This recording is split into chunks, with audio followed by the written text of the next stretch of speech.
తిరుపతి జిల్లా కోడూరు జనసేన ఎమ్మెల్యే అరవ శ్రీధర్ చాలా మంది మహిళల్ని ట్రాప్ చేశారా?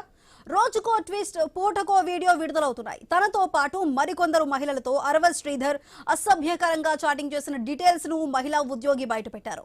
బెంగళూరులో చదువుకుంటున్న ఓ అమ్మాయి ఎమ్మెల్యేగా గెలిచినందుకు శుభాకాంక్షలు చెప్పగా ఎమ్మెల్యే చాటింగ్ షురూ చేశాడు. అది కాస్త శృతి మించింది. చిన్ననాటి స్నేహితుడిగా పరిచయం చేసుకుని మరో వివాహితతో అరవ శ్రీధర్ చాటింగ్ చేశాడు.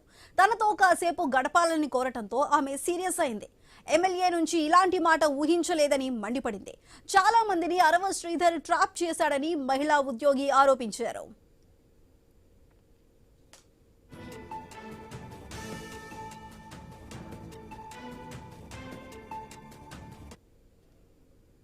కోడూరు ఎమ్మెల్యే అరవ శ్రీధర్ చిక్కుల్లో పడ్డారా? జనసేన హైకమాండ్ నియమించిన త్రిసభ్య కమిటీ తన నివేదికను సిద్ధం చేసినట్టు సమాచారం అందుతోంది. ఆయన్ను సస్పెండ్ చేయాలని సిఫారసు చేసినట్టు కూడా తెలుస్తోంది. నేడో రేపో షీల్డ్ కవర్ లో అధిష్టానానికి కమిటీ నివేదిక అందించనుంది. అది దీనికి సంబంధించి పూర్తి డీటెయిల్స్ మా ప్రతినిధి ప్రసాద్ శర్మ అందిస్తారు. ప్రసాద్, చెప్పండి. అయితే తనతో పాటు మరికొందరు మహిళలతో కూడా అరవ శ్రీధర్ అసభ్యకరంగా చాట్ చేసినట్లు ఆ డీటెయిల్స్ అయితే బయటకు వచ్చాయి. మరి దీనికి సంబంధించి జనసేన ఎటువంటి నిర్ణయం తీసుకోబోతుంది? జనసేన నియమించిన త్రిసభ్య కమిటీ నివేదిక ఏం ఉండబోతుంది?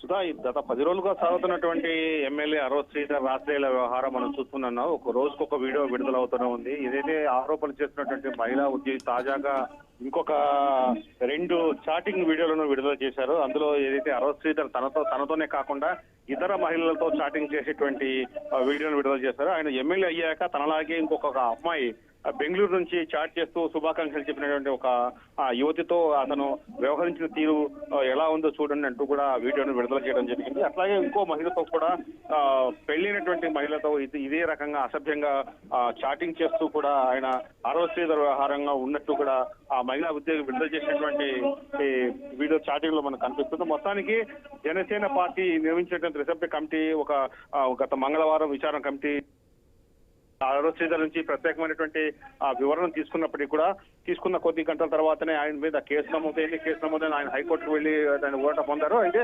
తాజాగా ఆ వివాదం కొనసాగుతోంది. కమిటీ ఏ చర్యలు క్రమశిక్షణ చర్యలు తీసుకుంటుందా, సస్పెండ్ చేస్తుందా అనేటువంటి ఒక సందిగ్ధత కొనసాగుతున్న నేపథ్యంలోనే మళ్ళీ తిరిగి కూడా ఏదైతే ఆరోపణ చేస్తున్నట్టు మహిళ వచ్చి కొత్తగా వీడియో రిలీజ్ చేస్తున్నారు.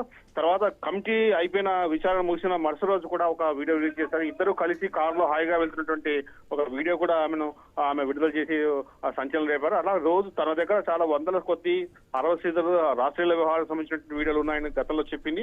అనేక మీడియా సమావేశాలు కూడా వెల్లడించి తాను ఈ కొత్త వీడియోలు ఆమె విడుదల చేయడం కొంత కలకలం రేపుతుంది. జనసేన నాయకులు కూడా ఈ విషయం మీద మాట్లాడేందుకు నిరాకరిస్తున్నారు.